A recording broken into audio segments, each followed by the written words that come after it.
Thanks for joining me today on Long Take.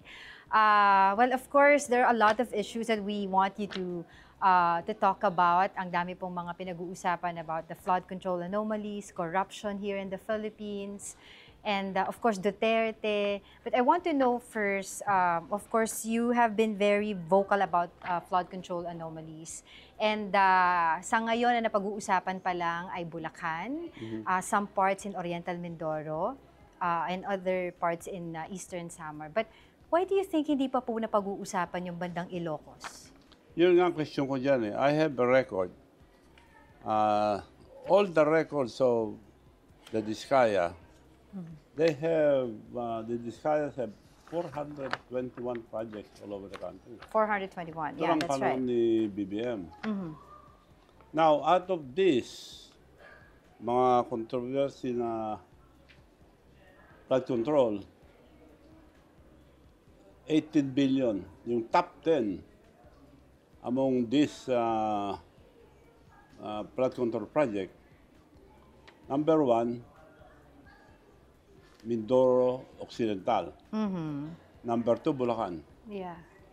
Number 3, Ilocos Norte. Yes. Number 3 yun, ha? Ilocos Norte. Ilan po ba sa Ilocos Norte yung pinag-uusapan natin na nakuha na ng project ng mga Diskaya under their construction firm?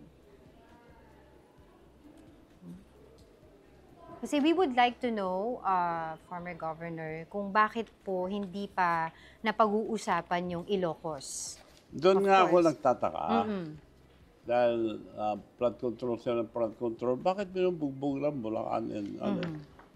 Unahin sana ang Region 1, Ilocos Norte, Ilocos Sur, La Union, Abra, and kami muna. Dahil yun ang region ni Presidente. To be transparent. Inuhuli, taka nung huli, kasi kagaling ko lang sa Rome, nanonood ako sa TV. Nung binabasa yung mga provinces, binampasan ng Ilocos Norte. So, hindi tama yun eh. Sa tingin niyo po ba that's parang intentional na hindi muna pag-usapan ng Ilocos because that's the, of course, turf ng Pangulo natin at the moment? To me, I'm sure it's intentional dahil they're supposed to be transparent. Leadership is transparency, accountability. Dapat ipakita ng Presidente. Una, kanya. Wala. So you think it's intentional? Bakit po? Sa tingin niyo po ba may tinatago doon ng Pangulo? Palagay ko, dahil hindi pinupuntahan eh. Huwag na kayong lumayo ka ako, punta kayo sa Ilocos Norte. Maraming nating nagsusumbong doon ng mga project na ganoon din. Substandard. May mga picture pa ako pinadala. So, bakit hindi pa naririnig yung Ilocos Norte? Dapat yun muna. Dahil siyang presidente, para ipakita na siyang sample. Pero a lot of people are saying right now that you coming out, all of a sudden, baka daw po this is just political? No. It so happened na lahat ng administration may graft and corruption. Ito na ang pinakamalaking graft and corruption na lumalabas.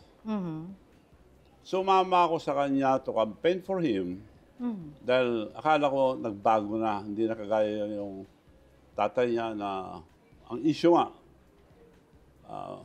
yung mga graft and corruption, everything. So ayaw ko nang banggitin yung mga kasalanan nila hanggang napaalis sila. So akala ko nagbago na. Nung inimbita ako, Unity. Akala ko lilinisin na lang pangalan nila. Hindi, nilampasan pa niya tatay niya eh. Yeah, I remember that you were one of the staunch supporters of Unity back in the 2022. Yes. Sumasama po kayo sa mga Ako nag-umpisa. campaign. Ako nag-umpisa. Yung aeroplano ko lang ginagamit. Ako palagi kasama. Aeroplano niyo po yung ginagamit? Yes. Oo, walang saan iba. po pumupunta? No, lahat. Bawal pa ang campaign noon dahil COVID. But I was able to get a permit from the government of President Duterte. Small group can be. So ginawa ko lang, regional mayors, all mayors. Regional lang, all mayors, all mayors, all mayors. So sabi niya sa akin, ang swerte ko Manong, ikaw presidente ng Mayor's League. Nung araw, wala man lang ako siyang mayor. Ngayon, puro mayor. Sino po may sabi niyan? BBM. BBM. Pasalamat. Okay. Yun. You said akala mo magbabago na siya. Akala ko magbabago Lilinisin yung na. pangalan niya. Yes. So do you think his campaign right now to fight against corruption, he has the moral ascendancy to do it? But, ano, no? Yung campaign po ni Pangulong Bongbong Marcos ngayon to fight corruption, do you think he has the moral ascendancy? Wala na. Palagi ko wala na dahil wala na siyang moral na dahil nga imbistigay mo na yung probinsya niya. And nangyari ito, siyang presidente. Yan, nililihis na nila sa kanya. Binibintangan kung sino-sino. Nag-aaway ng mga congressman, mga senator. Nagparally sila. Nag-rally ang oposisyon, nag-rally ang Sara Duterte, nag-rally ang mga liberal. Mga ni Marcos, nanggulo lahat. So, magulo noong 21. Kaya advice ko nga, wala nang rally sa mga school na lang. Pero balikan po natin yung usapin ng rally na yan. But I want to go to the root cause of your, can we say, tampuhan kay Pangulong Bongbong Marcos. Kasi sabi nyo nga po, staunch supporter kayo noong 2022. Saan po ba nag-ugat yung parang hindi po ninyo pagkakaunawaan? Hindi ako bimik. Binastos ako sa Japan. Meron po akong gustong papanood sa inyo ngayon. Ito po ba yung event na yon? Sandro. Hindi ako pinansin. Ano sabi ni Kaya po, ito pong delegasyon namin ay dinala namin dito sa Japan. So, Yun po yung Japan, event sa Japan. Oh, bago-bago lang So naman. there po, we've seen... Pero hindi ako nagtampo. Nagkikiusap pa rin ako. Kinausap pa ako na tawagin ko yung kaibigan kong may-ari ng Daewoo sa Korea. So, inibit ako para sa kanya. Sinabi niya lahat yung mga project na gusto niya. Will pinasol, Mr. President. Dahil doon tayo kumukuha ng mga funding. Pagtapos po nung event na yon, nag-usap pa po ba kayo? Ay, yes. Oo. Nag-uusap naman. Did you tell him na hindi po kayo na... Hindi. Hindi na? Hindi, nakakaya eh. Oo. Pero yun, doon po ninyo masasabi na insulto po kayo. Tumahimik na ako. Oo. Pero kung hindi po nangyari yon, will you be here talking about flood control projects in Ilocos? Well, hindi lang naman yun eh. Dahil nga, ang pagsasama ko sa kanya, ginamit ko lahat ng mayors, lahat ng konsehal, yan ang talagang tumulong sa kanya, mga Council of League of the Philippines. Dahil akong naging presidente nila at wala silang official president na pumalit dahil nagkagulo yung eleksyon nila. So, nakukontak ko sila araw-araw, councilors, mayors. And of course, the governors, because chairman din ako ng governor ng araw. So, ako lahat nagkukontak. Okay. So, let's say for example, humingi po ng paumanhin sa inyo, busy lang, kunwari, si Pangulo at that time, hindi kayo napansin. Patatawarin nyo ba siya? Itutuloy nyo pa rin po ba itong mga Now? expose nyo? Yes. Too late. Too late. Hindi na pwede. Dahil may nangyari na eh. Okay. So, ano pa po yung gusto nyong sabihin sa kanya? Well, ang gusto kong sabihin sa kanya, ngayon lang nangyari itong mga graft and corruption na pinakamalaki. Kasi lumalabas siya, naglabas siya, nagsabi, pero para sa akin, kung may delikadesa siya, dapat mag-resign siya dahil siya it's his command responsibility. Lahat ng gulong ito nanggaling sa mga tao niya eh. So you're Nanggaling calling sa tao for him niya, to hindi resign? pa natin alam kung ano naman yung probinsya niya. Dahil sila tatlong pinakamalaking flood control. So, masyadong gawin pang repair, hindi na pwede. Paano maniniwala ng tao sa ako nga, walang isang salita ang isang tao? Walang maniniwala dyan. Hindi na siya pwede. Okay. So the only way, for delikadesa, mag-resign siya dahil wala na kinabukas sa mga kabataan, tuloy-tuloy ito. Takipan. Ibig sabihin, yung mga nangyari, wala na. Walang pinupuntahan eh. Okay. Nag-resign, tama na, nag-resign si ganito. Tapos dinala yung pera sa Aguado. Aguado ba yun? Marami sa Malacanang. Hanggang doon na lang. Pinag-uusapan po yung contracting company po ninyo, Yes, yung Satrap. yes. Which is, sino po ang may-ari nun? Ang construction company, negosyo pa tatay ko yan. Inaamin ko yan. Pero nung akong governor, nag-divest ako. Nag-divest po kayo? Yes, nag-divest kami lahat. Okay. Pero ngayon, kasi meron po din mga issue na, of course, yung anak po ninyo na nasa Kongreso din, mula 2013, if I'm not mistaken. Yung brother daw po ni si Ronald Singson has been serving Ilocos Sur 1st District Representative from 2013, 2016, 2022, 2025, and present, no? So, hindi po ba yun pagkakaroon din ng conflict of interest? Dahil ito pong Satrap ay may mga ilang government transaction. Yes. Pag wala sila sa pwesto, doon mag-aral lahat sila. Kapatid ko, anak ko, doon lahat nag-aral. So, pero walang conflict of interest. Kung may kasalanan sila, they can file charges. Pakulong ko yung anak ko kung may kasalanan. So you're calling for the resignation of PBBM? Yes. Nabanggit nyo kanina. Dapat mag-resign na siya dahil wala na tayong kinabukasan eh. Sa pagbubuno niya. Kapag nag-resign... Sabi niya, wala siya kasalanan. Eh, ang budget, siyang tumitingin, rinireview, tapos ibibigay sa mga kasama niya sa Congress and Senate. Siyempre sinusunod. Kung may binawasan, ibig sabihin, tolerated niya or hindi niya alam. Kung hindi niya alam, anong klase ng presidente kung hindi niya alam? Pero nangyari. Yun ang importante yan, nangyari. For 3 years now. Bakit na-tolerate? So pag nag-resign po siya, hypothetically, ang papalit po ay si Vice President Sara Yes. Duterte. So, That's the will you time- support her? Do you No. support? That's the time na usisahin naman natin siya na meron impeachment. Tuloy yung impeachment. Kung may kasalanan siya, parusahan din. Para lahat, wala tayong kinukunan. Dahil Kaya nga ang suggestion ko, ang mag-lead ng movement for a peaceful revolution, yung mga kabataan. Kasi kung sino dyan sabi niya, bias. May kasalanan ito, pakakasuhan pa. Like yung last na nagsabi na nagbigay kay speaker, siya pa kakasuhan. So, kako, better yung mga kabataan ang mag-lead itong peaceful revolution. Huwag na silang pumunta sa kalye dahil guguluhin lang eh. Sa mga eskwelahan sila, mag-usap-usap. The student leaders, magpasyal sa universities, colleges, mag-usap-usap sila mag-schedule ang isang rally lang. And then everybody will support. Okay. Let's talk about the rally that you attended recently.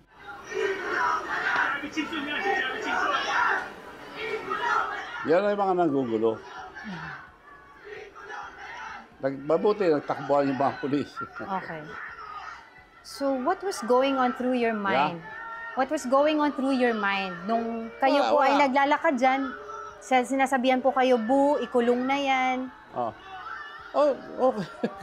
Sasagutin ko sila kung may kaso ako, sasagutin ko.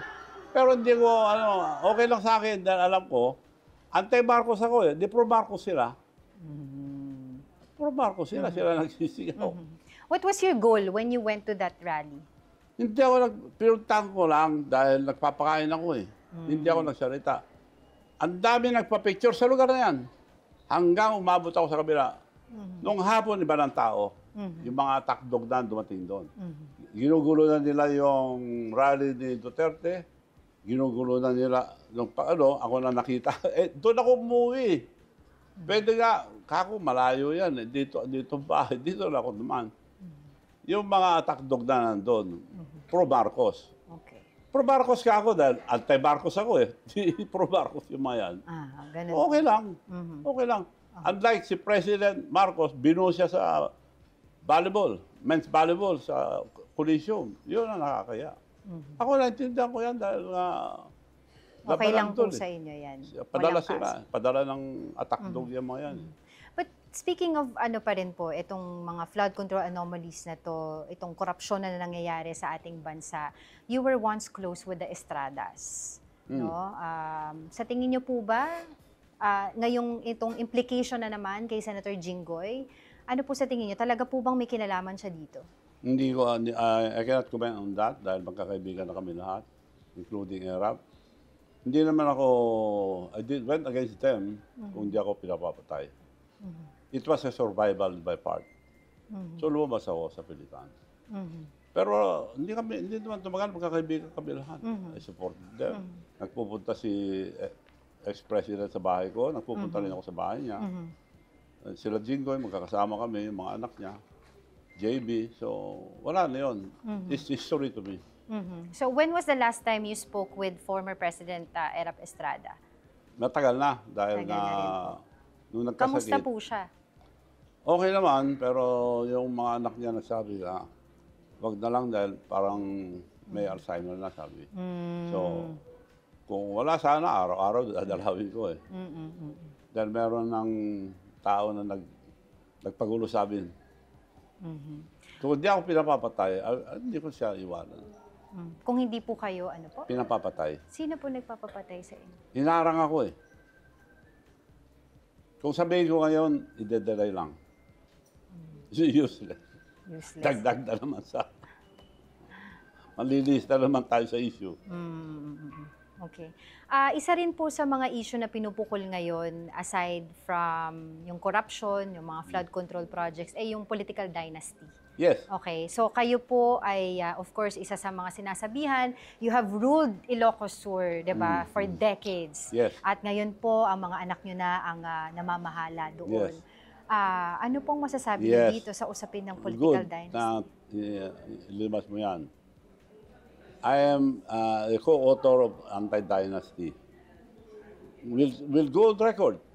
Nung governor ako, yung kapatid kong babae, sinususulan tumakbong congresswoman.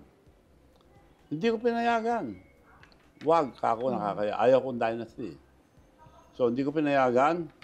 Nagpunta yung mga tao, Sir, talaga ba namin hindi buboto yung kapatid nyo? Huwag nyo yung boto. Dahil sinabi ko na yun ang kandidato, wala na akong kredibilidad kung manalo yung kapatid ko. Para ko kung yung niloloko ka ako. Kinontra ko yung kapatid ko. Talo. Again, may another sister, sinusulan maging mayor sa kabilang bayan. Wag ako. Manong tinutulak ako eh, dahil ayaw nila itong mayor na ito. Wag. Tumloy. I campaign again against her. Wag yung iboto. Same, nakiusap sila sa akin. Talaga ba namin hindi boboto, sir? Oo, dahil pag manalo ang kapatid ko, wala na akong mukha. Parang linuloko ko yung mga tao kako. So ayaw ko dynasty. Pero lahat ng inalagaan ko, lahat, ginawa kong congressman, ginawa kong governor, kumontra sa akin. So, anong gagawin ko? So, pinayagan ko na sila tumakbo. Mga anak mo. Mga anak ko, kamag-anak, wala nang kumontra. From the poorest province, we are now the 5th richest province in the entire country. Dahil teamwork na wala nang naninira. We are the most notorious. We are now one of the most peaceful province. Ngayon may papakita po kami sa inyong video, yung mga air assets ni Representative Zaldico. Ayan. Kung inaakala mong si Zaldico ang may pinakamahal na private jet dito sa Pilipinas, kung saan ito ang kanyang pinagmamalaking Gulfstream 350 na nagkakahalaga naman ito worth 2 billion pesos, nagkakamali ka. Kilalanin si Chavit Singson, ang nagmamay-ari ng pinakamahal at luxurious na private jet dito sa Pilipinas. Ayon sa ilang source, siya lang naman ang nagmamay-ari ng pinakamahal na private jet dito sa ating bansa. Ito ang Boeing 737, isang malaking eroplano na ginamit naman sa kanyang mga negosyo at mga personal na biyahe, kung saan ito ay nagkakahalaga naman worth 2.5 billion pesos. Paano ba naman kasi ang estimated net worth ngayon ni Chavit Singson ay pumapatak lang naman worth 36 billion pesos? Tama ba yun? Mali. Tama po ba yan? Mali. Yung 3 point, yung 2 Boeing, oo. BBJ, Boeing Business Jet, inibita ko sa Dubai. Ang aeroplano ko, Gulfstream. Wala yung Gulfstream ko under maintenance ako. Hindi ako makapunta. Yung mga So, meron po negosyante. kayo Gulfstream. Ha? Meron po Gulfstream. kayo Gulfstream. Gulfstream. Yung po ba yung ginamit na panghatid kay kay Pangulong Duterte? Hindi Ah, naman. hindi. Okay. Adi, for the Pag record. inuwi, yun ang gagamitin ko. Okay po. So, meron po kayong Gulfstream. Yes. Yung, Pero sosyo yun. Marami akong hindi lang kasosyo. po ikaw yung Hindi may-ari lang ako. nun. Oo. Yung worth 2.5 billion na aeroplano na BBJ, may bedroom, may CR, siyakyan ko, padala ng mga tiga Dubai. Dahil nung inimbitan nila ako, nagdahilan ako, wala yung aeroplano ko, ako under maintenance. The following 2 weeks, inimbita ulit ako. I'm sorry, my pilots are under retraining because my pilots have to retrain every year. Nagre-retrain. So, nung rason ako ng rason, pinadala nila yung jet nila. Yun mismo yun. Pinadala para sundin ako. Sumakay na ako, nakakaya na. Oh, yun. Okay. Hindi sa akin yun. Oo. Pero meron po kayo yung Gulfstream. Sabi niyo po, opo. Okay. Pero yung tanong din po nung iba, totoo daw po ba may submarine kayo? Yun din, panira sa akin. Totoo. Two-seater submarine. Laruan ko lang yun, panghanap ng treasure. Okay. So, hindi pang smuggle Naka-display. Naka-display sa Baluarte. sa Baluarte. Okay, Yun lang po naka-display. yun. Wala nang iba. Wala na. Oo. Kasi di-display nun, war submarine. Oo. Kagaya ngayon, nung umalis ako sa Rome, pinicture ang probinsya ko, project ng Satrap. Hindi sa amin yung picture. Street dagat. Walang ganon. Wala kaming ganon. Pero familiar po kayo dun sa mga sinasabing air assets ni Congressman Zaldico.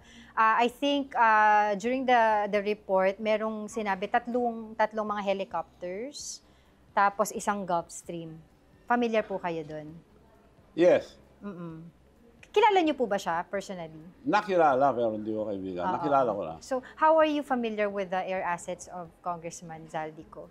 Well, hindi ako naniniwala kanya yun lahat Talaga po. May mga kasama dyan. Yung kasama sa project, meron sila dyan. Ginamit lang siya na bumili.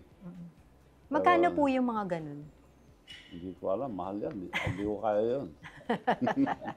Well, before... Pero ako, may pinanggalingan dahil kami, bata pa ako nagtatrabaho na ako. I was the biggest trader of tobacco during the height of the Virginia tobacco industry.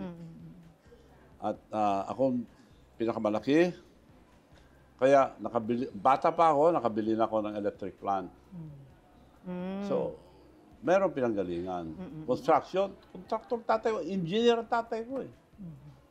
So, bata pa ako, nagtitinda ako ng bani, orange, sa sinehan namin. Pero ganoon ako kasipag, bata pa, masipag na ako magtrabaho. So what's next for Chavit Singson? 'Di ba? Naging ano po kayo, political figure, kingpin sa Ilocos Sur kung tawagin.